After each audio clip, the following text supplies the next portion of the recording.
இந்த செந்தூரான் ஜோதிட அறக்கட்டளையின் மாதம் மாதம் உரையாற்றி வரும் சகோதரர் ஈஸ்வரன் ஐயா அவர்களை அன்புடன் அழைத்து உரையாற்ற வரும்படி கேட்டுக்கொள்கிறேன். இந்த வாய்ப்பை கொடுத்த பிரகாஷ் ஐயா அவர்களுக்கும் செந்தூரான் அறக்கட்டளைக்கும் தளபதி யூடியூப் சேனலுக்கும் இங்கே அமர்ந்திருக்கும் குருமார்களுக்கும் நண்பர்களுக்கும் எல்லாருக்கும் நான் நன்றியை தெரிவித்துக் கொள்கிறேன்.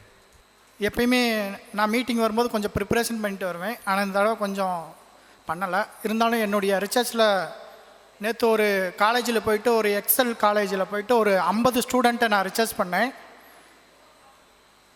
நான் எப்படி ஜோதிடத்துக்குள்ளே வந்தேன்னா, எல்லாருமே ஜோதிடத்தை படிச்சுட்டு தான் ரிசர்ச் பண்ணுவாங்க. நான் ரத்த குரூப்பை வச்சு தான் ஜோதிடத்துக்குள்ளேயே வந்தேன். இந்த ரத்தத்துக்கும் ஜோதிடத்துக்கும் என்ன தொடர்பு இருக்குன்றத நான் ரிசர்ச் பண்ணும்போது தான் ஜோதிடம் அப்படின்றது உண்மை, அதில் பொய் இல்லை அப்படின்றத நான் உணர்ந்தேன். சரி அப்படின்ட்டு இது சார்ந்து ஆராய்ச்சியில் இருக்கேன். இது சார்ந்து நிறைய கண்டுபிடிப்புகளை நான் கண்டுபிடிச்சிக்கிட்டே இருக்கேன்.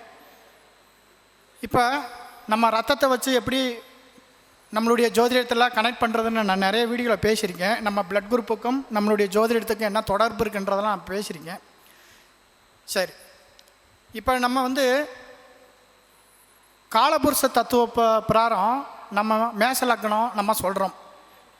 ஆக்சுவலி அது ஒரு மனிதருக்கு நார்மலாக அந்த லக்னம்ன்றது செட் ஆகுமா அப்படின்னா, இந்த பூமி பிறக்கும்போது இந்த பூமிக்கு மட்டும்தான் மேஷ லக்னம் செட் ஆகும். நார்மலாக ஒரு மனிதனுக்கு மேஷ லக்னம் செட் ஆகாது. ஏன்? இது என்னுடைய ஆராய்ச்சி. நான் நிறைய ரிசர்ச் பண்ணிட்டு அதை நிறைய உண்மைத்தன்மை என்ன இருக்குதுன்றதை நான் ஆராய்ச்சி பண்ணிக்கிட்டே வந்துக்கிட்டே இருக்கேன். ஏன் சில டைம் ஜோதிடம் கரெக்டாக வரல, ஏன் மிஸ்டேக் ஆகுது, அப்போ எங்கேயோ ஒரு மிஸ்டேக் இருக்குதுன்னு சொல்லிட்டு அந்த மிஸ்டேக்கெலாம் நான் சரி பண்ணிக்கிட்டே வரேன். அப்போ நான் ரிசர்ச் பண்ணும்போது பூமிக்கு ஆயுஷ் அதிகம். அதனால் இந்த பூமி பிறக்கும்போது இந்த பூமியோட தன்மை தான் மேஷ லக்னம். ஆனால் மனிதருக்கு அப்படி கிடையாது. ஏன்னா மனிதன் பிறக்கிறாங்க இறக்குறாங்க. அப்போ அவங்களுக்கு மேஷ லக்னம் வராது. அது காலபுருஷ தத்துவ பிரகாரம் நான் சொல்கிறது. நம்ம சில டைம் காலபுருஷ தத்துவ பிரகாரம் மேஷ லக்னத்தை கனெக்ட் பண்ணுவோம், அப்புறம் நம்ம பிறந்த லக்னத்தை கனெக்ட் பண்ணுவோம்.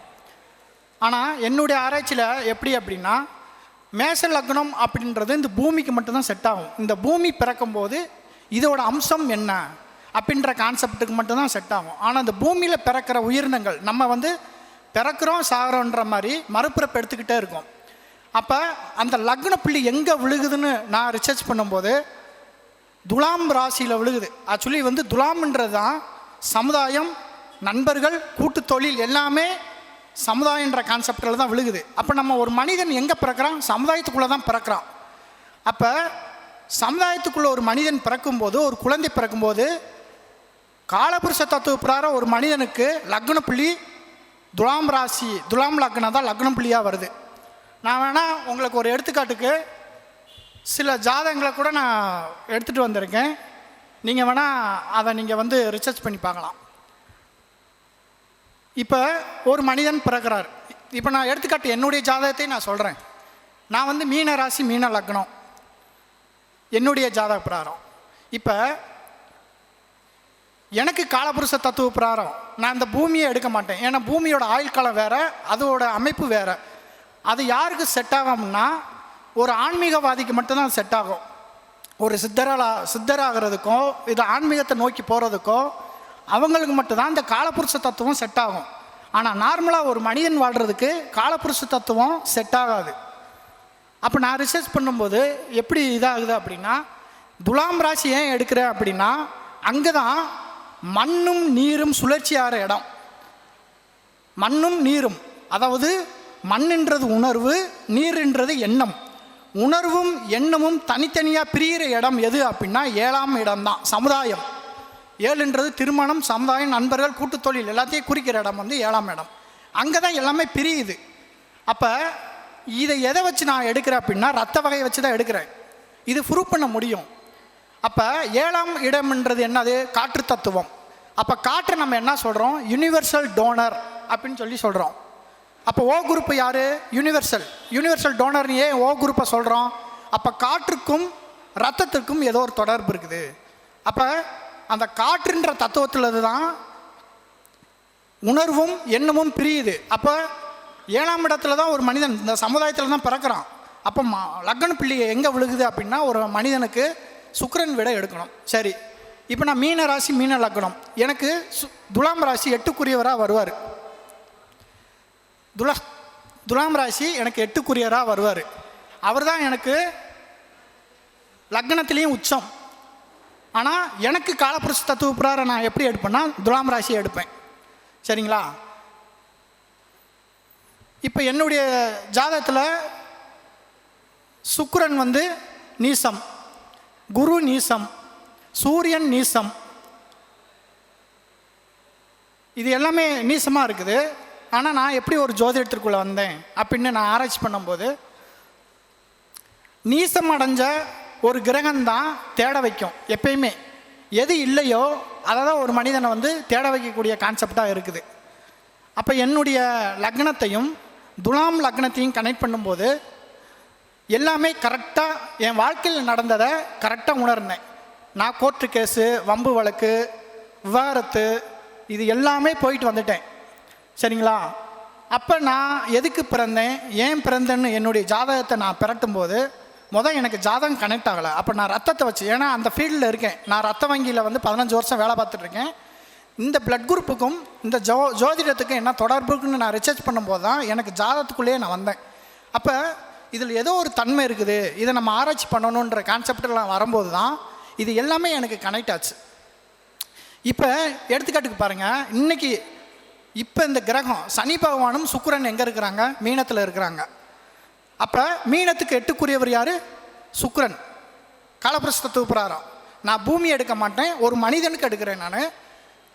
அதாவது ஒரு மனிதனுக்கு காலபுருஷ தத்துவ பிரகாரம் வந்து சுக்கிரன். இப்போ அந்த சுக்கிரனும் சனி பகவான் எங்கே இருக்கிறாங்க? மீனத்தில் இருக்கிறாங்க. அப்போ சுக்கிரனுக்கு மீனம் எத்தனாவது இடம்? 6ஆம் இடம். அப்போ கடன், நோய், எதிரி, வேலை. இப்போ என்ன நடந்துக்கிட்டு இருக்கு பிரபஞ்சத்தில்? இப்போ இந்த பூமியில் பிரச்சனை வந்துருச்சுங்களா? பிரச்சனை ஓடிக்கிட்டு இருக்குது. சனி பகவானும் சுக்கிரனும் ஏன், அதாவது சுக்கிரன் வீட்டில் சனி பகவான் உச்சம், மீனத்தில் சுக்கிரன் உச்சம். இப்போ இந்த சுக்கிரனத்தில் உச்சாகக்கூடிய சனி பகவானும் மீனத்தில் உச்சமாகக்கூடிய சுக்கிர பகவானும் ரெண்டும் சேர்ந்து எங்கே இருக்குது? துலாம் லக்னத்துக்கு 6ல் இருக்குது. அப்போ சுக்கிரன்னா எரிபொருள். இப்போ எரிபொருள் பிரச்சனை ஓடுதுங்களா? கேஸு, பெட்ரோல், டீசல், இந்த மாதிரி பிரச்சனையில் ஏன் ஓடுது? இந்த 2 கிரகமும் எதில் உட்காந்துருக்கு? மீனத்தில் போய் உட்காந்துருக்கு, உச்சத்தில் உட்காந்துருக்கு. இது எப்போ சரியாகும்? குரு கடகத்துக்கு வரும்போது தான் சரியாகும். அப்போ இன்னும் 2 மாதம் இந்த பிரச்சனை ஓடும். சரிங்களா? இப்போ நான் சொன்னதை ஆராய்ச்சி பண்ணி பாருங்களேன். உங்கள் ஜாதகத்தில் துலாம் ராசியை லக்னமாக போடுங்க. அதாவது காலபுருஷ தத்துவ பிரகாரம் உங்களுக்கு, மனிதனுக்கு, நான் இயற்கைக்கு சொல்லலை, இயற்கைக்கு வந்து மேசம்தான் காலபுருஷ தத்துவம். ஒரு மனிதனுக்கு காலபுருஷ தத்துவம்னா துலாம் லக்னத்தை போட்டு உங்களுடைய ஜாதகத்தை நீங்கள் ஆராய்ச்சி பண்ணி பாருங்களேன், 100% கரெக்டாக வரும். உங்களுடைய கிரக நிலை எங்கே இருக்குன்னு பாருங்களேன், ஆராய்ச்சி பண்ணி பாருங்களேன், 100% கரெக்டாக வரும். அப்போ இன்னைக்கு காலகட்டத்துக்கு சனி பகவானும் சுக்கிர பகவான் மீனத்தில் இருக்கிறாங்க. அப்போ துலாம் ராசிக்கு அது 6ஆம் இடம், மீனத்துக்கு இது 8ஆம் இடம். சரிங்களா? அப்போ கண்டம், எரிபொருள் பிரச்சனை, இது எல்லாமே இப்போ இந்த காலகட்டத்தில் நடக்கும். இது எப்போ சரியாகும்னா குரு கடகத்துக்கு வரும்போது, குரு அங்கே பார்க்கும்போது தான் இது சரியாகும். அப்போ 2 மாதத்துக்கு இந்த பிரச்சனை கண்டிப்பாக நீடிக்கும். இது கொஞ்சம் பெரிய பிரச்சனை கூட வரலாம். நம்மளுக்கு கேஸ் தட்டுப்பாடு வரலாம், எரிபொருள் தட்டுப்பாடு வரலாம். அப்போ சுக்கிரன் அப்படின்னா எரிபொருள். சரிங்களா? அப்போ சுக்கிரன் இல்லாமல் நம்மளுக்கு என்ன இல்லை? நம்மளுக்கு ஆற்றல் இல்லை. சுக்கிரன்றதை நம்மளுக்கு பார்வை, நம்மளுக்கு வெளிச்சம் கொடுக்குறது எல்லாமே சுக்கிரன் தான். சுக்கிரன்னா விந்தணுன்னு அர்த்தம். விந்தணுன்னா உயிரணு. உயிரணு இல்லாமல் நம்மளுக்கு உயிர் கிடையாது.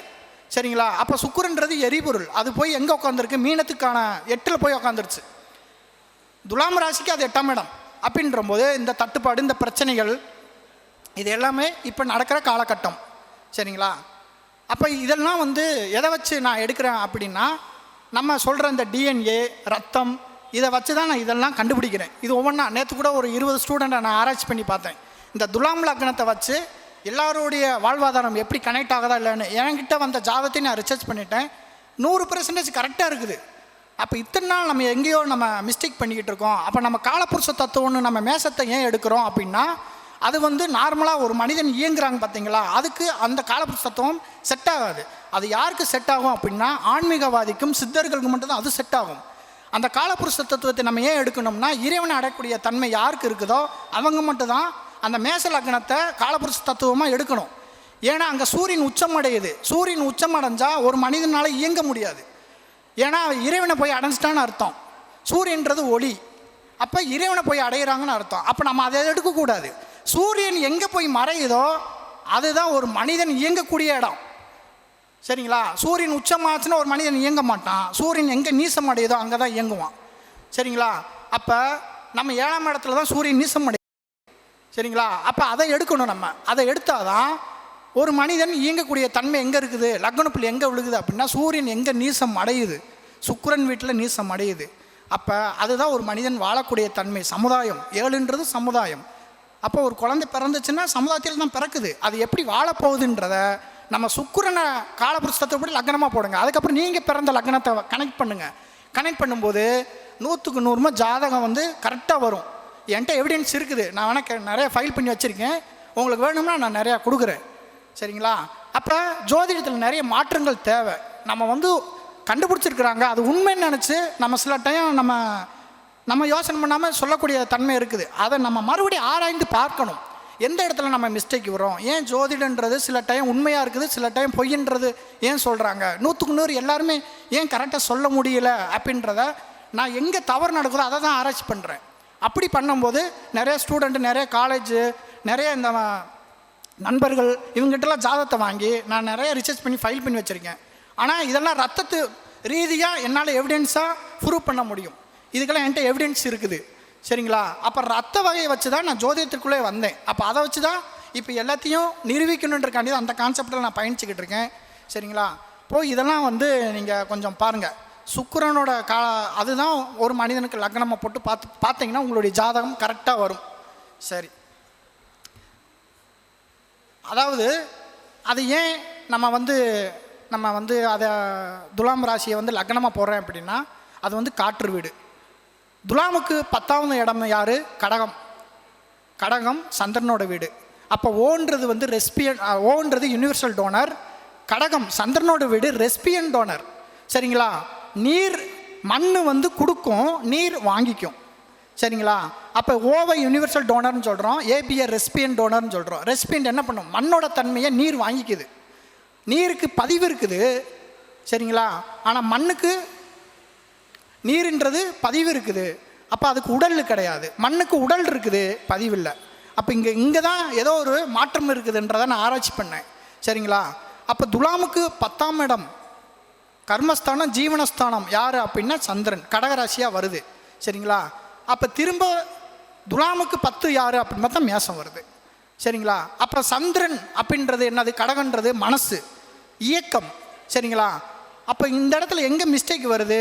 அப்போ ஒரு சித்தர்கள் எப்படி இருக்கிறாங்க, ஆன்மீகவாதி எப்படி இருக்காங்கன்னு நான் ரிசர்ச் பண்ணும்போது, அப்போ சுக்கிரனுக்கு சந்திரன் கனெக்ட் ஆகுது, ரெஸ்பியன் டோனராக வருது. அப்போ அங்கே சந்திரன் மனசை இயங்க விடாமல் ஒருத்தர் இருந்தார்னா அது சித்தநிலை ஆன்மீகவாதி. ஒருத்தர் மனசை இயங்க ஆரம்பிச்சிட்டாங்கன்னா நார்மல் மனிதன். சரிங்களா? அப்போ இறைவனை அடையக்கூடிய கான்செப்டை தான் நான் மேச லக்னமாக எடுக்கணும். மனிதன் கான்செப்டுக்கு சுக்கிரன் தான் லக்னமாக எடுக்கணும். சரிங்களா? இப்போ உங்களுக்கு இன்னும் ஒரு எடுத்துக்காட்டுக்கு சொல்கிறேன். இப்போ காலையில் நம்ம எந்திரிக்கும் போது கிழக்கில் வந்து சூரியன் உதயுது. இது நம்ம கிழக்குன்றோம். அப்போ எங்கே மறையுது? மேற்கில். அப்போ நம்ம பூமியில் பாருங்கள், ஒரு இடத்துல இருட்டாக இருக்குது, ஒரு இடத்துல வெளிச்சமாக இருக்குது. ஏன்? என்ன காரணம்? எங்கே மறையுதோ அங்கே தானே அவங்க கிழக்காக வரணும். அதாவது நம்மளுக்கு உதயமாகும் போது அது கிழக்கு, சூரியன் மறையும் போது நம்ம மேற்குன்றோம். அப்போ சூரியன் மறையிற இடத்துல ஒரு இடத்துல உதயமாகுதா இல்லையா? அது அவங்களுக்கு கிழக்காக இருக்குது. சரிங்களா? அப்போ இதுக்குள்ளே ஏதோ ஒரு கான்செப்ட் ஒளிஞ்சிருக்குது. சரிங்களா? அப்போ இதெல்லாம் நம்ம ஆராய்ச்சி பண்ணணும். இதுக்கு முன்னாடி நம்மளுடைய ஜோதிடர்களோ நிறைய ஜம்பவன்னு இருக்கிறாங்க. சரிங்களா? ஆனால் அதை தாண்டி நம்ம எங்கே மிஸ்டேக் வருன்றதை நான் மிஸ்டேக் மட்டும் தான் ஆராய்ச்சி பண்ணிக்கிட்டே வரேன். அப்போ எங்கேயோ ஒரு மிஸ்டேக் இருக்குது, இதை நம்ம சரி பண்ணணுன்ற கான்செப்டில் தான் ஒவ்வொன்றா நான் கண்டுபிடிச்சிட்டு அதை ஃபைல் பண்ணி வச்சுக்கிட்டே வரேன். நிரூபிக்கிறதுக்கு இதை வந்து நான் ஃபைல் பண்ணி வச்சுக்கிட்டே வரேன். சூரியன் மறையிற இடத்துல ஒரு இடத்துல உதயமாகுது. அப்போ எங்கே இருட்டாக இருக்குதோ அங்கே பகலாகுது, எங்கே பகலாக இருக்குதோ அங்கே இருட்டாகுது. அப்போ இங்கே ஏதோ ஒரு தொடர்பு இருக்குன்றத நான் ரிசர்ச் பண்ணும்போது தான் அப்போ துலாம் ராசியை தான் நம்ம வந்து ஒரு நார்மலான மனிதனுக்கு லக்ன புள்ளியாக எடுக்கணும் அப்படின்றத நான் எடுத்து அதை சொல்லிட்டு வரேன். ரெகுலராகவே நான் ஒரு 30 ஸ்டூடெண்ட் 20 ஸ்டூடெண்ட்டு காலேஜுக்கு போக மாட்டேன். சில டைம் ட்ரைனிங் வர ஸ்டூடெண்ட் இங்கே இருக்கிறாங்க, நம்ம ஜிஹெச்சுக்கு வருவாங்க. அவங்கள உட்கார வச்சு நான் 1 மணி நேரம் ரிசர்ச் பண்ணுவேன். அவங்களுடைய டேட்டா பர்த்து டைம் இது எல்லாத்தையும் வாங்கி அவங்களுடைய பிளட் குரூப், நான் ஜாதகத்தை வச்சு அவங்களுடைய பிளட் குரூப்பே சொல்லிடுவேன். உங்கள் வீட்டில் இந்த பிளட் குரூப்பில் இருப்பாங்க, இந்த ராசியில் இருப்பாங்க, பிளட் குரூப்பை வச்சு ராசியில் இருப்பாங்கன்றதையும் கனெக்ட் பண்ணி சொல்லிடுவேன். சரிங்களா? மேக்ஸிமம் கரெக்டாக வந்துடுது. ஒரு 100க்கு 75% கொஞ்சம் கொஞ்சமாக கண்டுபிடிச்சி ஓரளவு வந்துட்டேன். இனிமேல் அந்த 100க்கு 100% நம்ம கரெக்டாக சொல்லணுன்றக்காண்டி இன்னும் என்னுடைய ரிசர்ச் ஃபாலோ பண்ணிக்கிட்டே இருக்கேன். நான் இப்போது 100க்கு 70% கரெக்டாக வந்துருச்சு. அந்த 25% எங்கே நான் மிஸ்டேக் விடுறேன்றதை நான் ஆராய்ச்சி பண்ணிக்கிட்டே இருக்கேன். சரிங்களா? அப்போ ஒரு ராசி கட்டத்தை வச்சு இந்த பிளட் குரூப்பில் உங்கள் அப்பா இந்த பிளட் குரூப்பு, உங்கள் அம்மா இந்த பிளட் குரூப்பு, நீ இந்த பிளட் குரூப்பில் இருப்ப, உங்க கூட உடன் பிறந்தவங்க இந்த ரத்த வகையில் இருப்பாங்க, இந்த ராசியில் இருப்பாங்கன்ற கூட நான் வந்து சொல்லிடுவேன். அப்போ இதெல்லாம் நான் சரி பண்ணிக்கிட்டே வரேன். கூடிய சீக்கிரம் வந்து இதை வந்து நான் புக்காக வெளியே வர்றதுக்கு அதுக்காண்டி நான் ரெடி பண்ணிக்கிட்டே வரேன். அப்போ அதை வாங்கி நீங்கள் படிக்கும்போது கொஞ்சம் டோட்டலாக உங்களுக்கு ஒரு வேரியேஷன் இருக்கும். நார்மலாக நம்ம காலபுருஷ தத்துவ பிரகாரம் நம்ம மேசத்தை படித்தோமே, இவர் புதுசாக வந்து துலாம் லக்னமாக எடுக்கிறாரு அப்படின்றதெல்லாம் உங்களுக்கு ஒரு மாற்று கருத்து இருக்கும். அந்த மாற்று கருத்து ஏன் வருதுன்றதை நீங்கள் அனலைஸ் பண்ணி பாருங்கள். நீங்களாம் ஜோதிடம் படிக்கிறதுனால சொல்ல வரேன். இப்போ நீங்கள் உட்காந்து உங்களுடைய ஜாதகத்தை சுக்கிரனை வந்து லக்னமாக போட்டு நீங்கள் பிறந்த லக்னத்தையும் வச்சு லக்ன புள்ளியும் வச்சு நீங்கள் ரிசர்ச் பண்ணி பாருங்களேன், 100க்கு 100 உண்மையாக கரெக்டாக வரும். அப்போ காலபுருஷ தத்துவ பிரகாரம் மேசத்தை நம்ம எப்படி எடுக்கணும் அப்படின்னா, மேசன்றது இந்த பூமி பிறக்கும்போது எப்படி ஆற்றலில் பிறந்துச்சுன்னு எடுக்கிறோம். இப்போ இந்த பூமியோட ஆற்றல் நம்மளுக்கு கிடைக்குமா கிடைக்காதான்றதுக்கு தான் மேச லக்னத்தை எடுக்கணும். அதாவது நம்மளுக்கு ஆற்றல் எப்படி கிடைக்கும், இதில் இந்த பூமியில் இந்த சமுதாயத்தில் நம்ம ஜெயிக்க முடியுமா முடியாதா, இதுக்கு தான் நம்ம மேச லக்னத்தை எடுக்கணும். ஏன்னா அதுதான் இறைத்தன்மை. அப்போ இந்த இறைத்தன்மையோட சக்தி நம்மளுக்கு எப்படி கிடைக்குன்றது தான் காலபுருஷ தத்துவப்படி, இயற்கையோட காலபுருஷ தத்துவப்படி மேச லக்னம். சரிங்களா? அப்போ அந்த மேச லக்னத்தை எடுத்து அதை கனெக்ட் பண்ணணும். அப்போ 3 விதமாக லக்னத்தை எடுக்கணும். நீங்கள் பிறந்த லக்னம், இந்த பூமி பிறக்கும்போது பிறந்த லக்னம் மேசம், ஒரு மனிதனுக்கு நார்மலாக காலபுருஷ தத்துவம்னா சுக்கிரனை எடுக்கணும். அப்போ 3 லக்னத்தை கனெக்ட் பண்ணணும். ஏன் 3 லக்னத்தை கனெக்ட் பண்ணணும்? ஒரு மனிதன் வாழணும்னா என்னென்ன தேவைப்படுது? வந்து உணவு, எண்ணம், செயல். அதாவது காற்று, நிலம், நீர், காற்று. அப்போ இந்த 3 வகையும் தேவைப்படுது. அப்போ 3 மெயின் புள்ளியாக இருக்குது. அப்போ இந்த 3 மெயின் புள்ளியாக எடுக்கணும்னா நீங்கள் 3 லக்னத்தையும் கனெக்ட் பண்ணணும். அப்போ கனெக்ட் பண்ணால் தான் அதாவது ஜாதகத்தை நம்ம கொஞ்சம் கரெக்டாக அடிக்க முடியும். அந்த ஸ்பாட்லேயே அடிக்கலாம். உன் கூட பிறந்த இத்தனை பேர் இப்படி இருப்பாங்க, இப்படி இருக்க மாட்டாங்க, அவங்க அப்பா தொழில் பண்ணி லாஸ் ஆகிருப்பார், இதெல்லாம் கரெக்டாக சொல்ல முடியும். சரிங்களா? ரிசர்ச் பண்ணி பாருங்கள், கரெக்டாக வரும். சரிங்களா? இப்போது எனக்கு இந்த வாய்ப்பு கொடுத்த செந்தூரான் அறக்கட்டளைக்கும் பிரகாஷ் ஐயாவுக்கும் நான் நன்றியை தெரிவித்து விடைபெறுகிறேன். நன்றி, வணக்கம். சிறப்பாக பேசிய ஈஸ்வரன் ஐயா அவர்களுக்கு இப்பொழுது மரியாதை செய்யப்படுகிறது.